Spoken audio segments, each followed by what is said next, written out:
I don't think we have slides for today. All right, everyone. Welcome to our weekly investor discussion, tips, and advice. Leading the show today is Sal Lucido, co-founder of Asherix, a multi-million-dollar international business software company. He has recruited and built highly effective departments, including R&D, product management, and sales, as well as invented and brought to market several highly successful, highly profitable software products and mobile apps. Sal, you could take the stage now. Great. I'll just thank you, Hugh. I'm glad everybody could join. First thing I'll just say is make sure that all of you have your ScaleupStream bios filled out. Make sure that you take a look at all the events that we have coming up. You know, the more the better. I've been working with a few of you on your pitches. Make sure you get to those open pitch nights. Practice.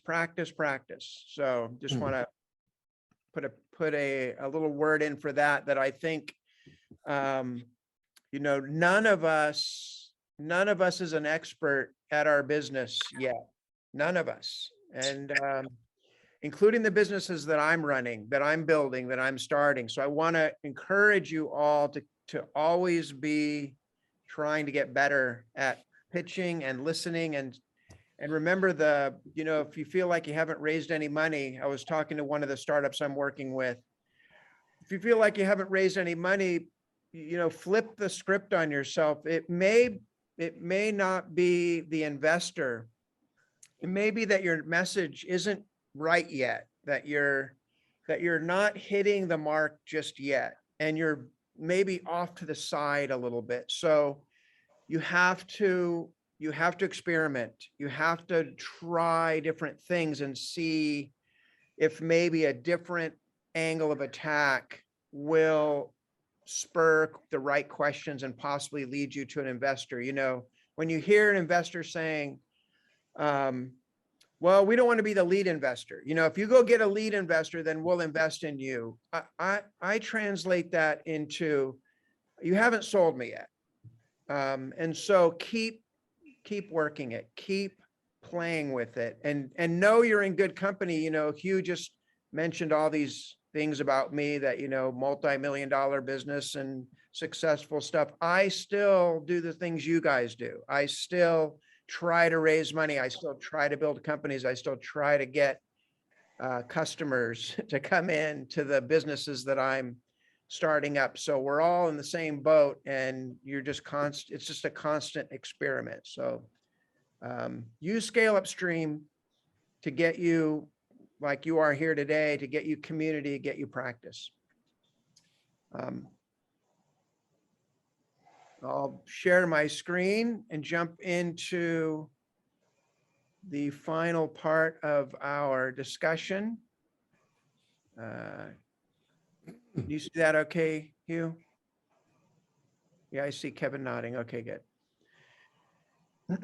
Okay, so we've been on a journey, and this is our final class in this journey. I've been going through what I teach at the university level for marketing, and then adding a little bit of a twist for startups, because this book here, the university level book that I teach from, and the whole course is really designed not for startups. So at the end of each of the segments, I'm giving you what I would say to a startup. And I think it's really been interesting. So the topic for the last 4 weeks has been the target marketing process. And you might look at this process right here, which is broken up into 2 segments and into 4 steps, as something that's obvious. Like, no duh, I should segment my market. I should target a part of the market. I should figure out how I differentiate myself from those folks, and then I should position myself. But each week, I've taken you through the nuance of each of these steps, and then talk to you a little bit about how they affect a startup. So today, we're going to talk about the last one, positioning. So positioning is the last step of choosing a value proposition for your business. And we'll talk about that in a second. And just to sort of summarize, these are the steps of choosing a value proposition. We already went through identifying a set of possible differentiations that create a competitive advantage for you in the marketplace, and then choosing the advantage on which to build your position. So the next steps are to select a strategy, select an overall positioning strategy. And just as a definition of terms, if you were in my class and you were going to take the test, the definition of a value proposition for your company is your brand's full position in the marketplace. That is the definition of your value proposition. So this all has to do with how you create value. So the steps we're going to go through are to effectively communicate and deliver the chosen position to the market after you've picked it. And so let's go through, if you don't mind, Hugh, and put the poll up before I jump into all of these steps, so that we can essentially. All right, do you see it? Yep, good, perfect. So this is for my feedback. So go ahead and answer this question. Which most closely describes your value proposition strategy? Very high level. Are you offering more benefit for more cost? Are you offering more benefit for the same cost as your competitor or as what's out in the marketplace? Are you offering more benefit for less cost, the same benefit for less cost, less benefit for much less cost, or none of these apply? So if you can try to pick the best answer to these, this will set up our talk today.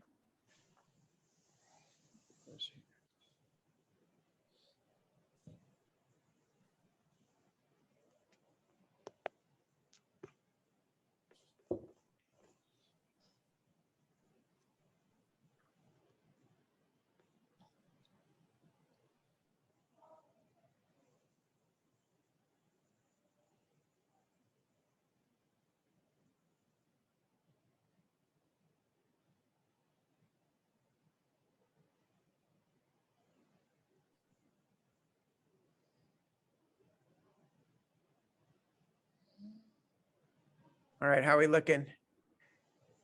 All right, we're good. I can end it now. All right, let's try it. Let's see. Be interested in this one. All right, so half are offering more benefit for less money. That's probably the best one. Then it's more benefit for the same amount of money, and then more benefit for more. And then 14% of you, none of the above. Okay. Interesting. So no one answered the same, offering the same thing for less and offering less for much less. Okay, interesting. Do you want to take a picture of this or? Yeah, I just did. Oh, okay. All right, thank you for answering that. And okay, so let's go through this. This is, this is right out of Marketing 101, just so you know, is that when you are picking a possible value proposition, you can boil it down to this grid. And it may seem obvious that you sort of want to be in the green, but if you've not thought about it in these terms, then you might not be clear on what it is you're trying to do. So I would say for those of you that said none of the above, it really does boil down to, in the mind of the person that is buying your product, that is deciding on buying your product, to your prospect, it really does come down to decisions. That's what they're going to do. And so I would say, try to take this chart and look through and figure out where you are compared to the other options. And I'll give you, let's jump into an example.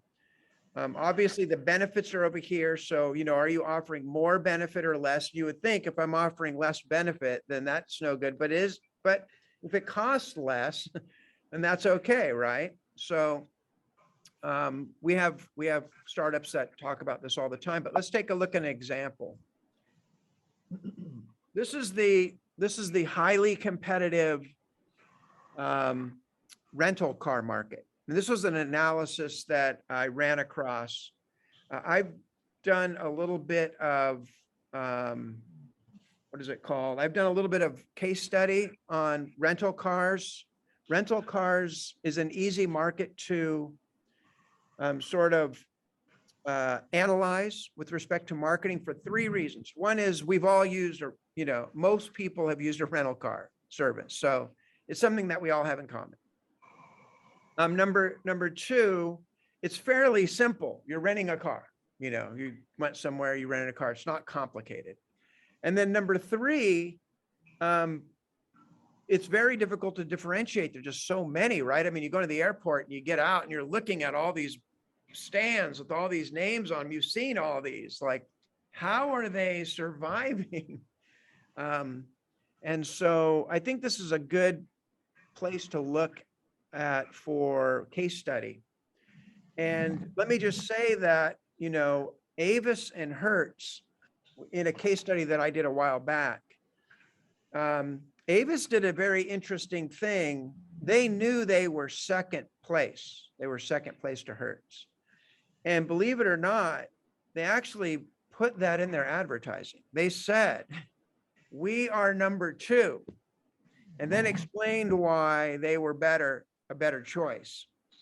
So it's interesting. Sometimes you say to yourself, why would I ever say that I'm number two? Like, why would I ever do that? Well, it turns out when you're making a choice at the airport, and if you really boil it down to two, Avis now has 50% chance of winning the market compared to all those other ones that are there, right? It's kind of like, well, I'm going to choose between Avis and Hertz because Avis has said they're number two. So I'm not even going to consider the other ones. So it's a reverse psychology. But if you look at our chart, Hertz, Avis, and some might say National, they all offer a premium, what they convinced you to do, this premium band, highest level of convenience, service, walk up, get your car, etc. They sell themselves as premium. So, but you pay more. If you go look at Orbitz, you'll see these guys are more expensive, but they position themselves as more for more. And then the middle tier positions themselves as essentially the same. Like, we're still going to give you a car. We're still going to give you a good car. We're still going to give you, all the insurance and all that stuff, but you're going to pay less. So essentially the same. They convince you for less. And then the deep value brands like pay less. Some of the names you don't even recognize when you go to do a search. Their proposition is, we're going to give you less. You know that we're giving you less, and we're going to make it be way less expensive for you. So this is an example of using this chart in real life, and that people occupy all these spots on purpose, believe it or not, with the caveat that the same can be what I call essentially the same. Okay, essentially the same. So that's a nuance there. So this is an example of an established market. This is an example of real life companies taking positions in the chart, the value proposition chart, and then making their entire marketing value proposition strategy based on the position in this chart. And so the nice thing is now what you can do is just take a look at any product do you buy? I mean, I have Starbucks here. I've got, Windex here. I've got all these.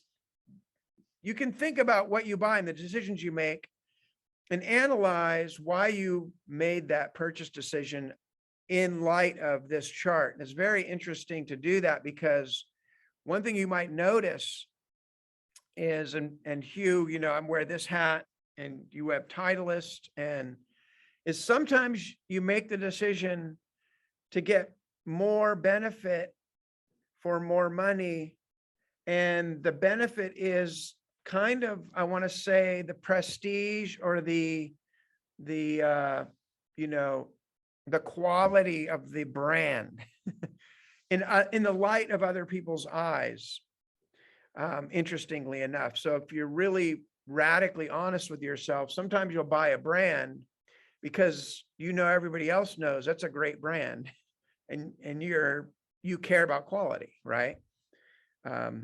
So you may not have done the analysis of benefit, like was it really more? Was it really less? But it might seem like more, be perceived as more, right? So it's good to do this analysis for yourself, because then you get a window into how flawed our decision-making process is, but it's there. And we do use it, and you need to be aware of it for yourself, and then for the people listening to your pitch and your prospects. Okay. Does that make sense, Hugh? Do you see what I'm saying there? Yeah. Following. Actually, there's a question here that says, if I can do more for less, should I do more for the same to make more money and reduce risk for funding? Yeah, good question. So should you do more benefit? Should you provide more benefit for the same cost? The problem is you're not typically, for us startups, we're not established. So there's always in the mind of the buyer, if there's a safe way to go, because you're going up against a competitor and they're established and they seem like a safe choice because they're established, then offering more for the same might not work. However, if the market you're in, everybody is equal, in other words, the decision to go with your competitor has no other benefit. They're just as new as you. They're just as, they're in the mind of the buyer. They're equal in every single way, including risk. Then that's where you're in a position to be able to increase your price a little bit and match them. I don't generally recommend that, because now you're in a situation where you have to convince the customer, the prospect, beyond a shadow of a doubt that you're offering more. Okay. However, if you're in a position where everything else being equal, is already planted in the buyer's mind, and you've given some other benefit beyond reputation and safety and risk aversion, then you can get away with that. But as a startup, that rarely happens. Usually as a startup, when I'm in a startup situation, I'm trying to prove myself against established businesses that have lower risk in the mind of the customer. So that's why I would tend to sell that we have more and you pay a little bit less. But of course, like I said, that's a good question, because if you are winning deals and in the mind of the buyer you are equal, go ahead and raise your price. All right. So this may seem fairly simplistic, but I want you to analyze yourself in these terms and consider everything you buy. Now, there's one caveat to this with a startup, and that is, how do you compare the costs and benefits when you feel you're offering something brand new to the world? And, as a startup, sometimes you're doing that. You're offering something, you know, when Airbnb first came out, they were offering something that didn't exist. You couldn't rent a couch, right? It just didn't exist. So you can, this is where I'm sort of deviating from the book, from the university teaching, and asking the question and giving you an example of the smart mailbox. Now, the smart mailbox, if you've been on any of my talks, is a fake product, fake business that I made up just so that I could give you an example. So let's just say we're going to offer a smart mailbox where, you know, your phone is smart. Why shouldn't your mailbox be? And you can see there the person from UPS or whatever, FedEx, is putting it into the smart mailbox. No one has a smart mailbox. So how can I compare the benefit, more, same, less, or the cost for that matter, more, same, less, to the competitor when there isn't one? I'm creating a new market. Well, the answer to that is you have to compare to the methodologies for gaining a similar benefit. Okay. So let's just take the smart mailbox. The customer has several choices. The prospect has several choices. One choice is to do nothing. Everyone has the choice to do nothing. Like, I'm just going to let the postman put the thing on my porch. I'm going to cross my fingers, it doesn't get stolen. And I will, you know, go the route, do the thing I've always done. So then you can compare your product to that, to do nothing. So for example, if a person has experienced some theft or some loss or some damage to their packages, you can add that amount up. You can say, you know, on average, prospect per year is experiencing several $100s worth of theft or loss or damage or inconvenience. And our product's only $49 a month, you know, or a year, whatever it is. And so you're giving them more because they have your product and they're not getting their products damaged or lost. You're giving them more for less. But here's the interesting twist. It's possible to actually make a sale in this case if you give them more for more. See, this right here, red spot, is more benefit for more money. And if I were teaching in the university and you were to say, if you did your case study and you put yourself here, a university professor would fail you. He'd be like, no, sorry, you more, you know, offering more benefit. Let's see, more benefit for more money is not an option. That's a bad choice.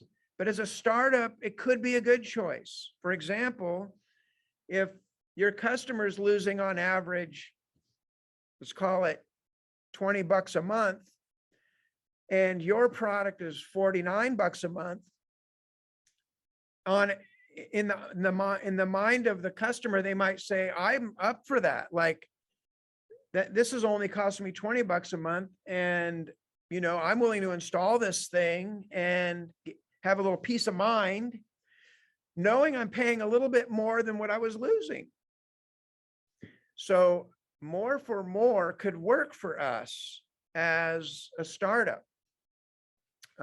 So what you want to do this analysis is compare what a person could do in reaction to the situation they're in, theft, loss, etc., including do nothing, add up all those costs and compare that to your product.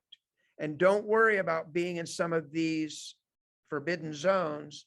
Think about, would a person make that decision even if it was more for more? So for example, the smart mailboxers do nothing. Maybe people are going and buying a post office box, you know, renting a post office box. Maybe they're renting a storage locker that can get deliveries, like UPS has a storage facility. FedEx has one now where you can rent a box. Asking a neighbor is a solution, right? You ask your neighbor, I'm going to be getting a very important package. Could you bring it in to your house? Could you grab it? I know you're home. There's a little inconvenience to that, right? You're asking for a favor.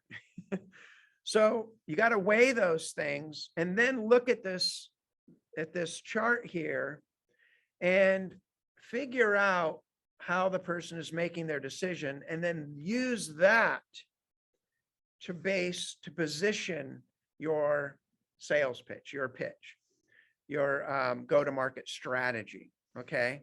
So a little bit of a twist. You'd fail the grade in the university if you weren't a startup and you picked that box, but I would pass you if you were a startup and you picked a red box there. So kind of an interesting twist there. So let's kind of go back through this. I was going to show you this one here. So here are the steps, right? Is you identify your possible differentiators. You choose the advantages on which you want to build your position. You then select an overall strategy and create a value proposition for yourself. And then step 4 is, per the university course, is you then effectively communicate and deliver that chosen position to the market. But as a startup, maybe you're not there yet. You haven't raised the money to take your product to market. You haven't raised the money to start even building your product or testing it. So how can I use this advice from the university in order to help myself? I shouldn't even go through this stuff. What is the purpose of it? That's why I put step 5 in here, is take step 4 and set it aside. Do all of this stuff and then put this in your pitch. Effectively communicate and deliver your position that you've picked going through this target marketing process, and put it in your pitch. And like I said at the beginning of this, test this against what the investor thinks, the potential investors think. Use this with your team. Use this with yourself. Convince yourself, am I doing this right? Maybe I should go back through these steps from the beginning and reassess this. If I'm not able to raise money, if I'm not convincing investors, if I'm not convincing myself or my team that this is the right way to go. So iterate through this process and try different angles of attack. Don't just stick with the one you have if you're not able to raise money on it.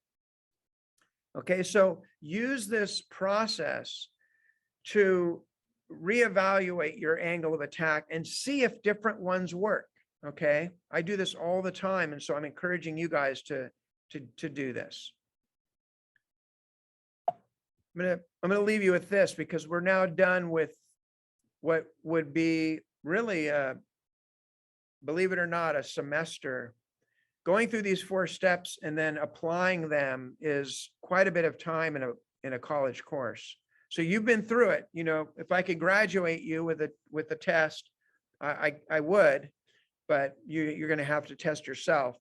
But you've been through the target marketing process, and I've given you ways to think about this as a startup that are different from the university level mantra and sort of practices and teachings, right? But I have a little picture of a candle on here for a reason. There's a candle there, and there's a little flame. And what I want you to remember is all of us startups we're guardians of the flame. The flame is your idea. The flame, this little flame on the candle here is when you go to sleep at night and you dream about your business being big time. It's your dream, okay? And you're the caretaker of that dream. And you've got to apply tried and true processes in order to turn that candle flame into a raging fire, right? Into a huge successful company. And that is all of us as entrepreneurs. That is our mission in the end. Our mission in the end is this little flame that we're trying to grow, that we're nurturing, that we see as having a little bit of warmth and as a great idea. And so I would encourage you to take these steps, these 4 steps, and look at your flame again, look at this idea and rerun the script over and over and practice different angles of attack so that you can take this flame and you'll know you're right when things catch fire. Okay. So the true test is when things catch fire and it's not just a little flame anymore and you're not holding the candle. A lot of people are.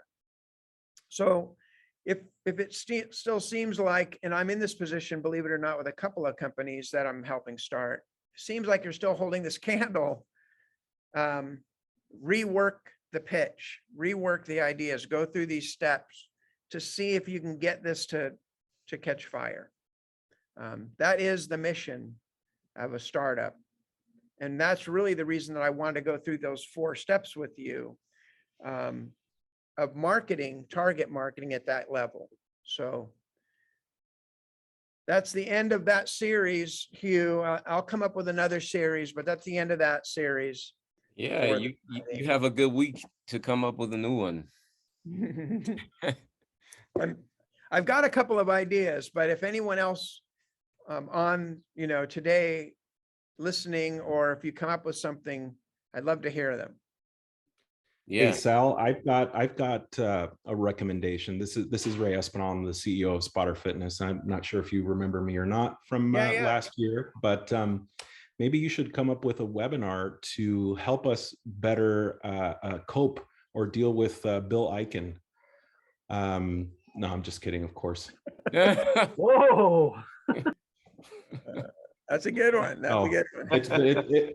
It's been an absolute pleasure and really fun working with Bill. And we're still obviously engaged and working together. But yeah, maybe a suggestion.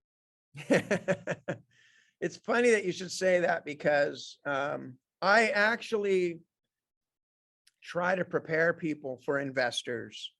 And, investors are you have to put yourself in their shoes, first of all. But, I don't want to release an entrepreneur into the investor arena. Gauntlet. That is gauntlet, exactly. Unprepared. Okay. And it's funny because I remember when I first got my big engineering job at a fairly high end technical company, and I was a young engineer. And I think back about all the idiot things I said. And I want to say to young Sal, come on, man. You think just because you have a great engineering decision and because you've engineered that product perfectly, that is what matters. There's so much more. But, I think the only way to learn it besides coming to talks like this and practicing on Mondays and getting with us mentors is hard knocks. Yeah, no question. Thank you, Sal. You're welcome. Any other? You can unmute if you have a question. Suggestion for other topics. So there's a question in here about recordings. So I just added the YouTube. You guys could check that out. There's a ton of valuable information and conversations with investors related to the startup community, raising capital, pitch decks, structuring your team, and so on and so on. So check that out. I left the link in the chat here. But if there are any other questions, we still have some time here. Tactics and best practices around traction and customer acquisition. And that's another one for me, Sal. I think, obviously these are the things that would benefit me the most selfishly, but I'm sure that everyone on the entrepreneur side would highly benefit from that. Yeah, absolutely. Customer acquisition. That's a good one. I'll ponder that one. Some of what I went through with this target marketing does apply. As you know, people are making decisions in an arena where there are many ways to go. They have to convince themselves that picking you is the right way to go. But there's also the problem of awareness that you exist. Right? I'm sure that if someone was aware I existed, they'd pick me, or at least I think they would, or at least if 100 people knew I existed, 20 would pick me. So awareness is a tough thing for us startups, right? Because we don't have a big budget to advertise. So of those two challenges, where would you say you'd like to hear more?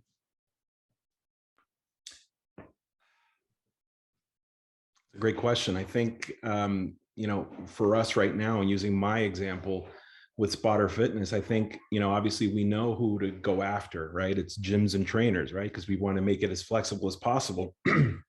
But, one of the things that,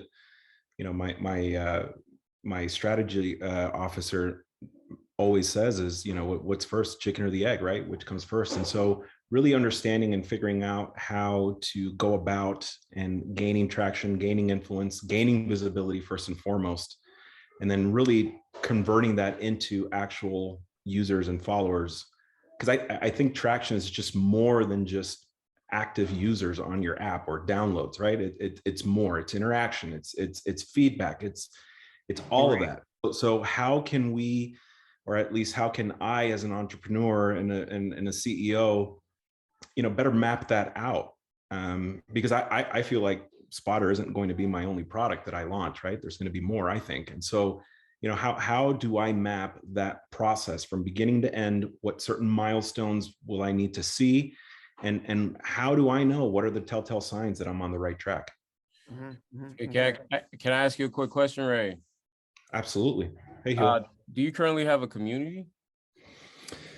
No, we don't. The only presence that we have right now is on social media, Instagram, Twitter, and then of course our website. So right now, I'm going to be attending a fitness expo or conference next week where we plan to get ahead or at least get some sort of traction. But no, we really haven't thought of a community. We were thinking of creating a community. Who's your avatar? Who's your ideal avatar? I would say the ideal individual would be, age 18 to 50, fitness enthusiasts. And then of course you've got a personal trainer and a facility owner. That's typically the three sort of personas or avatars that we're gonna go after. So where are they hanging out most online right now? Instagram, social media. The world since COVID has sort of changed for the fitness industry, where you're going to see more of these individuals hanging out and reaching influence via social media, specifically TikTok and whatnot. All right. So have you been creating TikToks or creating any type of social content or group? The reason why I'm asking is because with your niche, what I've seen work time and time again is creating a group, a community. Actually, if we're looking at society at whole, especially since the pandemic, I've been a bit more bullish on communities because I see that being a thing. People are looking for a place to gather up, to find identity, to people who they can relate to, and also receive information as well. So if we're not creating community, it's very tough to separate ourselves from the competition. If you think of many, what do you call it, influencers that are in the sport market that are doing well, they have huge communities as well. So that's something I may start off by doing. It could be something as simple as having a VA. So if you're very busy, a virtual assistant could help a lot, especially for Facebook. Facebook still has the most users. So if you're utilizing Facebook, creating some sort of way to gather people some sort of value that you could offer. It could be some sort of free service, a course, or whatever it may be within a Facebook group, gathering then people that would be interested to that group. So the VA could go to groups that are already like yours. So they could go to like fitness groups, whatever it is, and they could start sort of reaching out to people in that group. And now you have folks who are in your niche, but they're coming, and then now they're seeing a whole bunch of value related to your startup. And now we start cultivating those relationships, gathering users and things along those lines. So that's just a strategy, but there's several others that may work as well. Yeah, we were thinking about that, creating a community sort of on Facebook. I feel like, you know, obviously the fitness community is pretty big on Facebook. Yeah, we just, you know, we're trying to sort of figure out what the best course of action, or at least what the best sort of method. The beautiful thing with the groups is that actually when you post, you're actually reaching more people. You're reaching a higher percentage of your audience in the group than if you were to just post on your actual page. So yeah, that could be a good reason for that as well.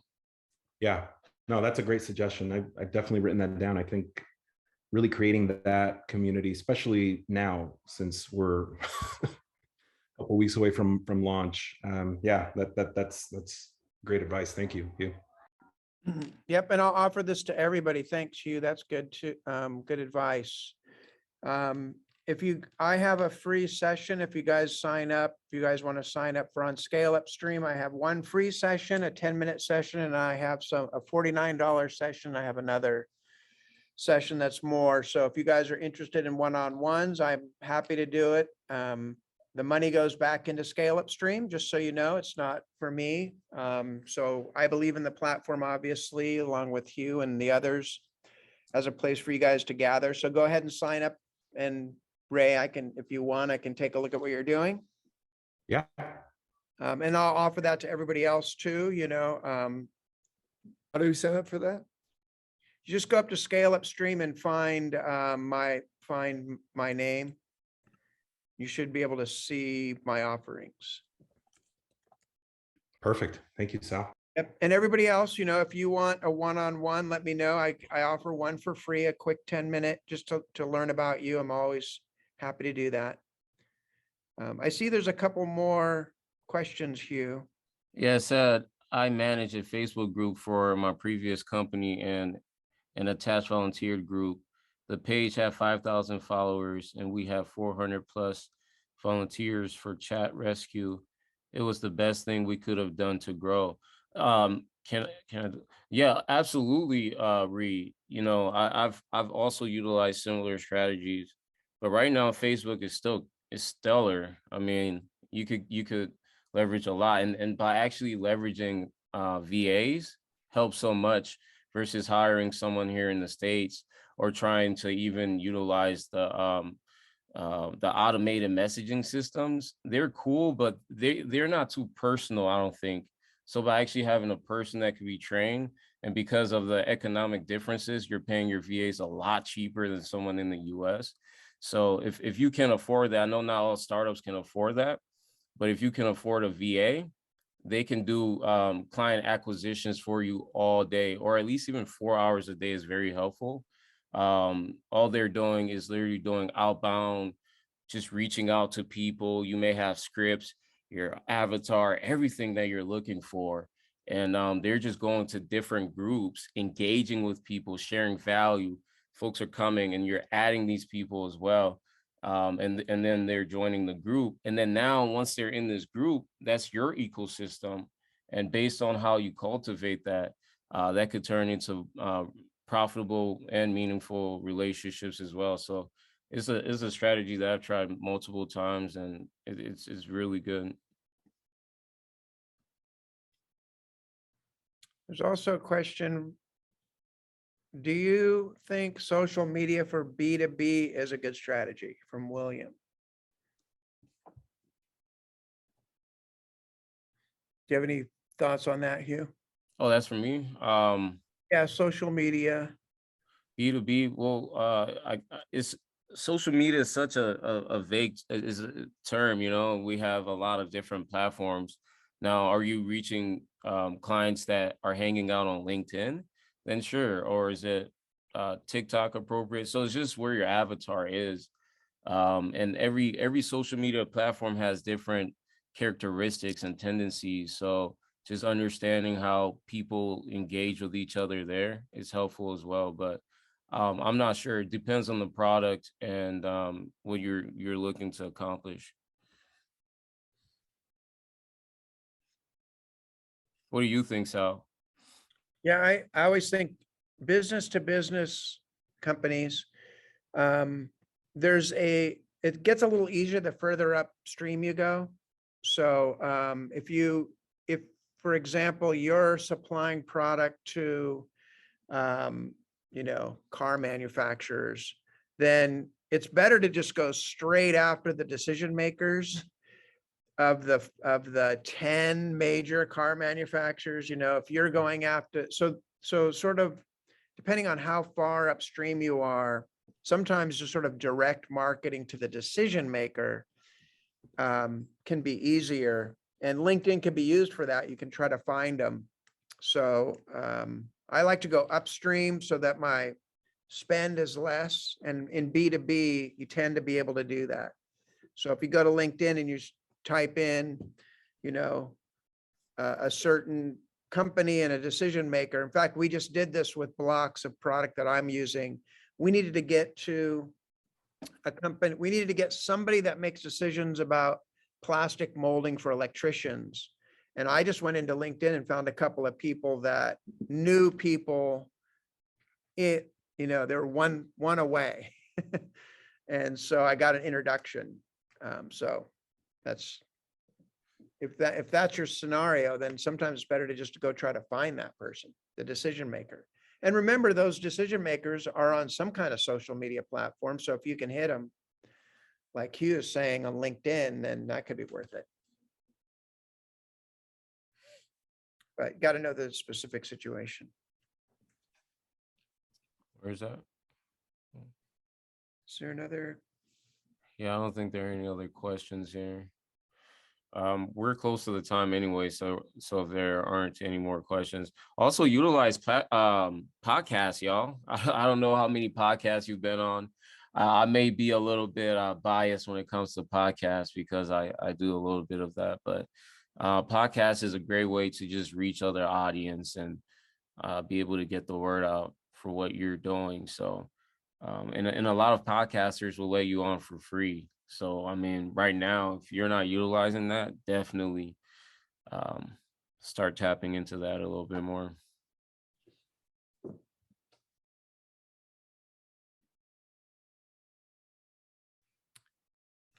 All right, good. All right. And email Hugh if any of you have a suggestion for a future topic that we can cover that I can help with, or, a future roundtable discussion or anything like that you guys want to hear about. I mean, at this point, if you're trying to raise money or scale, these are topics that are on the tip of everyone's tongue. So if you're struggling with it, let us know, and we'll see if we can put together something to help everybody. Hey, Ree, I'll connect with you. I see you're asking if I need a guest. I'm not sure if we're necessarily interviewing the startups quite yet for ScaleupStream, but I'll have a chat with Gary to see what's his thoughts on that. But for the Husef show, for sure, if you like to be a guest on the show, I can have you as a guest on that show for sure. So we could coordinate that.